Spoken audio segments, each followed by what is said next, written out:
Hello everyone, कैसे हो आप सब लोग। आशा करते हैं बढ़िया होंगे। तो भाई घर का करके सारा काम ख़त्म हो गया है और समय हो रहा है, दिन के बजे हैं कितने, 11:30। तो 11:30 बजे अब अपनी उठा के बोतल और चल दिए हैं दुकान की तरफ। आप इस टाइम चलेंगे दुकान में जाके फिर अपना करेंगे काम। तो ये देखिए अब आ गए हैं हम दुकान में, जो कि ये दुकान में जब सुबह झाड़ू पोछा होता है तो सारी चेयर सब कुछ भीतर सामान रहता है। अब पहले सामान लगा, जब से मेरी दूसरी मशीन आई है तब से सामान मुझे चेयर पे ही रखना पड़ता है। दूसरी मशीन में कि नई मशीन लेके आऊँगी, और भाई जिसको भी दी थी वो अभी तक पैसे भी नहीं देके गई, 1 महीने से ज़्यादा हो गया है। तो अब दुकान में पहुंच के सबसे पहले मशीन में डाला तेल डालने के बाद, क्योंकि मशीन कल कुछ टाइट चल रही थी, काम करने के बाद भाई ये भी मशीनरी है, इसे भी कुछ ना कुछ खाने की ज़रूरत पड़ती है। मशीनों में समय समय पर तेल डलता रहे तो ये अच्छी चलती हैं। और मैं ये पीको मशीन में डाल देती हूँ, क्योंकि पीको मशीन का काम रोज़ तो होता नहीं है, कभी कभी होता है। और बीच बीच में ये आंधी तूफ़ान आ जाए तो इसमें धूल मिट्टी घुस जाती है, तो वो तेल से ही निकल पाती है। इसलिए भाई तेल डालना भी बहुत ज़रूरी है। अगर हम इसमें तेल नहीं डालेंगे तो ये हमें मिस्त्री के घर का रास्ता दिखा देती है। तो ऐसा अक्सर होता है। और अब आ गए हैं हम इंटरलॉक की मशीन में, क्योंकि आज मुझे इंटरलॉक भी करनी है और 2-3 दुपट्टे पीको के पड़े हुए हैं, तो 2-3 दुपट्टों पे पीको भी करनी है। तो इसलिए भाई आज इनकी सर्विस ज़रूरी है। अब ऐसा तो है नहीं कि किसी भी दिन फ्री समय देख के हम इनकी सर्विस करेंगे। भैया फ्री समय तो मिलता ही नहीं है, टाइम निकालना ही पड़ता है हर चीज़ के लिए। कभी समय ये नहीं कहता कि आज तुम फ्री हो या ऐसे हो, कुछ ना कुछ काम निकलता ही रहता है। इसलिए गर्मी इतनी है कि बिना पंखे के खड़ा भी नहीं हुआ जा रहा था।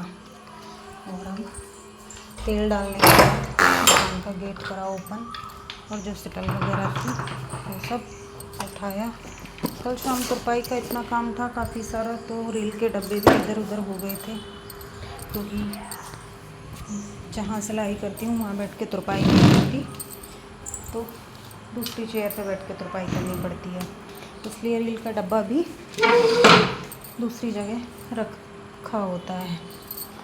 तो हर चीज़ अपनी जगह पे ही सही लगती है। और अभी मैंने दुकान का सेटअप सा करा करके, जो इस पे एक्स्ट्रा सामान है मशीन पे वो हटाया। और ये मेरे लाफिंग बुद्धा है, ये मेरे बहुत पुराने हैं और मेरे लिए बहुत लक्की भी हैं। और अब मैं अपनी मशीन पे कपड़ा मारूंगी, क्योंकि भाई जो ये हमारी रोजी रोटी है, इसे साफ़ सफाई रखना इसकी हमारी जिम्मेदारी बनती है। तो कपड़ा मार के इसे नमन करके अब हम अपने काम पे लग जाते हैं। तो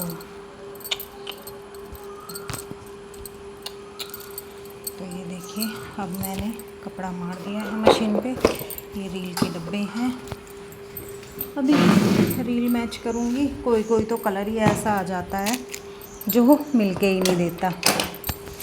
कितने मेरे पास कम से भी कम 2, 3, 4 डब्बे हैं रील के, और कोई कलर ऐसा रहता है कि वो मिलके ही नहीं देता है, बड़ी मुश्किलों से मिलता है।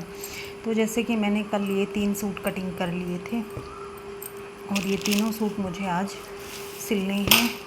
जैसा कि मैं सभी को पिछली वीडियो में मैंने बताया था कि भाई मेरी इतनी गंदी आदत है कि मैं अर्जेंट के कपड़े ले लेती हूँ, मुझसे मना नहीं होती, और फिर उन्हें समय से ही करके देती हूँ। अगर मैं किसी को बोल देती हूँ कि हाँ जी तुम्हारा उस दिन मिल जाएगा, तो भाई हर हालत में मुझे करके देना होता है, चाहे कुछ भी हो, क्योंकि मैंने ज़बान दे दी होती है।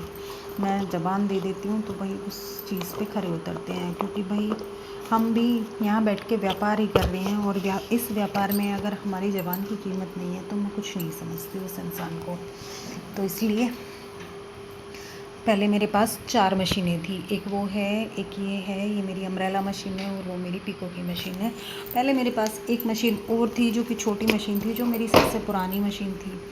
वो एक दिन मेरे पास एक लेडी आई तो उसने कहा कि दीदी मैं बहुत परेशान हूँ, ये नई मशीन लेने का मेरा बजट नहीं है और आप मुझे मशीन दे दो, मैं तुम्हारे पैसे दे दूँगी 10-15 दिन में। ठीक है भाई, मैंने उसकी प्रॉब्लम समझ के मैंने सोचा, मैंने कहा चलो भाई प्रॉब्लम हर किसी के साथ होती है, कोई बात नहीं, इसे दे देते हैं।